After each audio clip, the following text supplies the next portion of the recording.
그 다음에 열섬 현상 관련한 게 있네요. 열섬 현상은 더스트돔 이펙트라고도 얘기하고 힛 아이슬란드 이펙트라고도 얘기하죠. 두 가지를 다 알고 계셔야 합니다. 더스트돔 이펙트.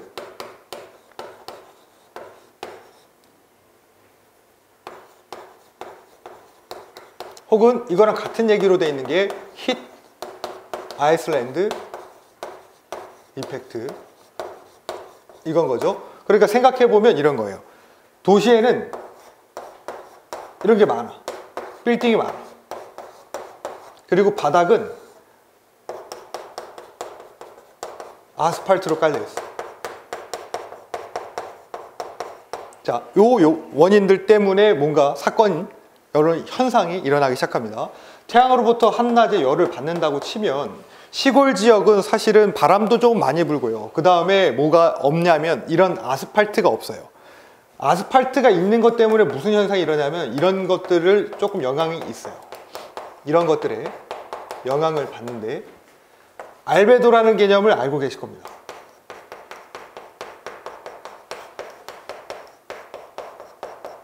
입사 에너지 대비 반사되는 에너지 비율이에요. 그러니까 알베도가 크다, 이 얘기는 뭐야? 반사 에너지가 크다라는 얘기인 거죠.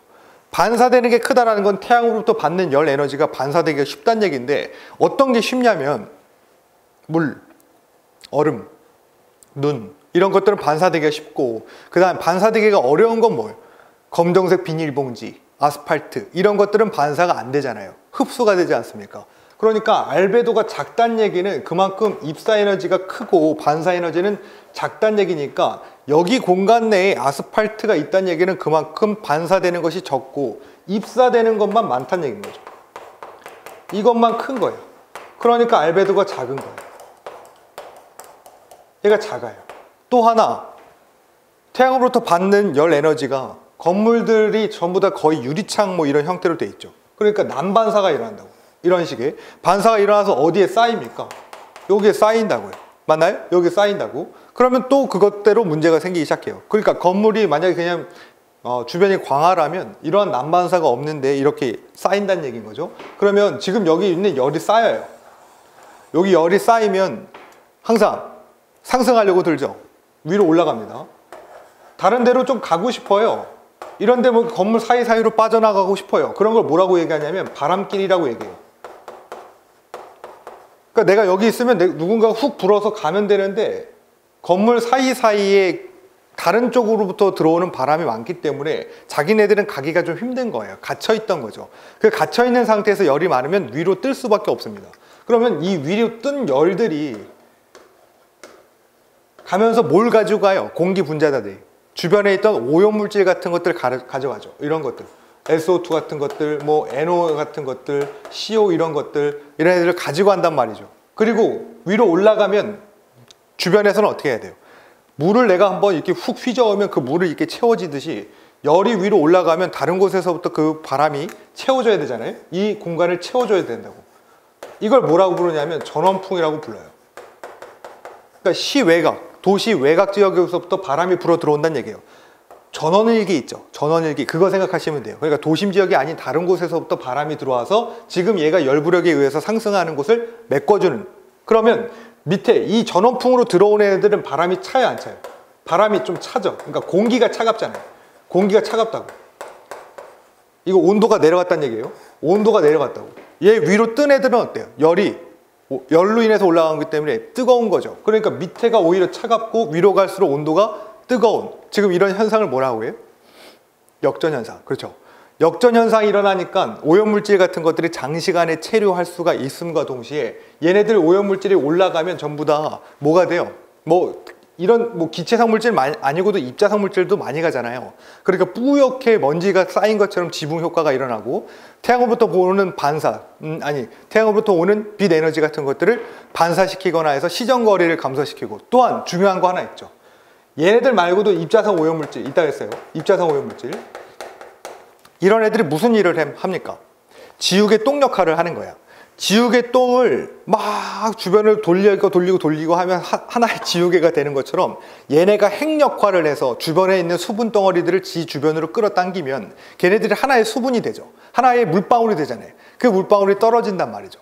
그게 뭐예요? 비죠. 비는 빈데 황, 질소 이런 애들 가면 황산 혹은 탄산, 질산 이런 형태의 산을 유발하는 비가 내린단 말이죠. 그러니 도심 지역은 항상 먼지가 가득 낀 것 같고 강우가 잦게 내려오는데 그 강우가 내려오는 것이 pH 5.6의 산성비로 떨어지는 일이 많은 게 도시에서 일어나는 현상입니다. 그래서 여기서 부르는 게 더스트돔 이펙트, 그러니까 돔처럼 먼지가 가득 쌓였거나 혹은 열로 인해서 하나의 섬이 전부 다 뜨거워지는 것이 히트 아이슬란드 이펙트라고 보여집니다. 그 다음에 이 대도시 지역에서는 열이 어딘가에 밤에도 확산되지 못하니까 열대 현상도 일어날 수 있다는 거죠. 그래서 자 보십시오. 열섬 현상에 관한 설명으로 가장 거리가 먼 것은 무엇입니까? 더스트돔 이펙트라고도 하며 직경 10km 이상의 도시에서 잘 나타나는 현상인 거죠. 또한 도시 지역 표면의 열적 성질의 차이 및 지표면에서의 증발 담열 차이 등으로 발생되는 거죠. 태양의 복사열에 의해 도시에 축적된 열이 주변 지역에 비해 크기 때문에 형성되는 거죠. 그럼 사실은 여기까지 하면 말 다 됐어요. 밑에 보면 대도시에 발생하는 기후 현상으로 주변 지역보다는 비가 적게 오며 땡이죠. 비가 많이 오게 되어 있습니다. 정답이 4번 넘어가죠. 10번입니다.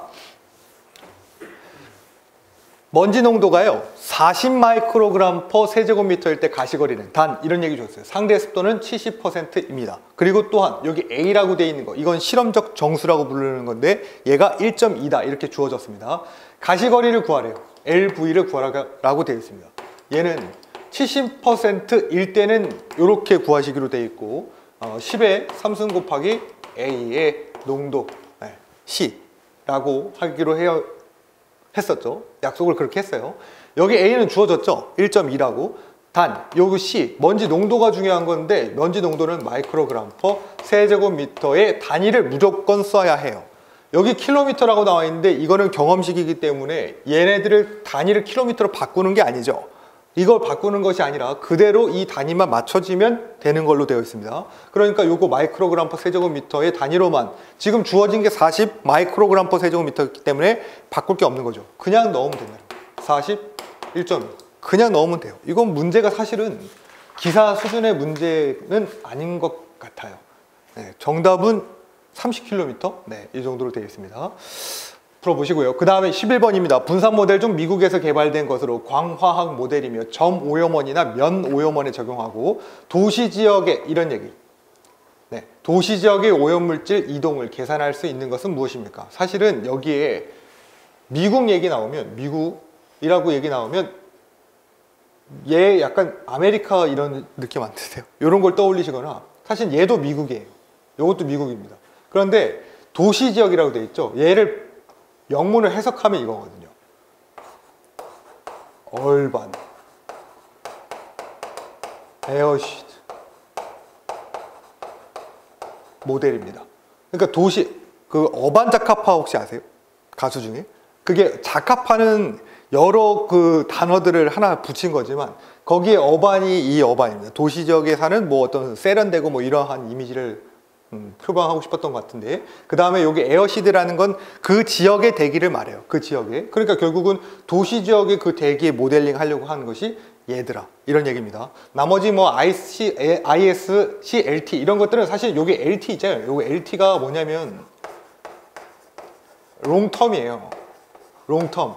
오랜 기간 동안 장기간의 어떤 오염물질 예측하는 이런 현상을 모델링 하는 거거든요. 그러니까 답이 될 수 없는데 나머지 것들은 그 저희 교재에 있는 내용들을 조금 참고하시면서 보시는 게 어떤가 싶습니다. 어쨌든 정답은 3번. 자, 그 다음에 PAA입니다. 이것도 뭐 자주 나오는 거죠. 펄옥시 아세틸 니트레이트의 구조식을 옳게 나타낸 것은 무엇입니까? 기본이 되는 구조 자체는 COOONO2, 이거에 이 R, 얘를 뭐라고 그래요? 과산화기라고 하죠. 이 과산화기가 무엇이 붙느냐에 따라서 분자식이 조금씩 달라지는 거죠. 만약에 이 과산화기가 CH3에 메틸기를 부착을 시키면 CH3에 COONO2가 될 테니까 이걸 뭐라고 불러요? 얘를 펜이라고 부르기로 했었죠. 여기에 C2H5에 에틸기를 붙이면 C2H5 COONO2가 되니까 이게 뭐예요? PPN이 되는 거예요. 그 다음에 여기에 C6에 H5에 벤조닐을 붙이면 C6에 H5 C555NO2 이게 PbZ 이었던 거죠. 그러니까 사실은 여기에 얘가 PAN 그죠? PAN 얘가 PPN 얘가 PbZN 그렇죠? 그렇기 때문에 얘는 PAN 묻는 거잖아요. 정답 3번입니다. 아니 정답 2번입니다.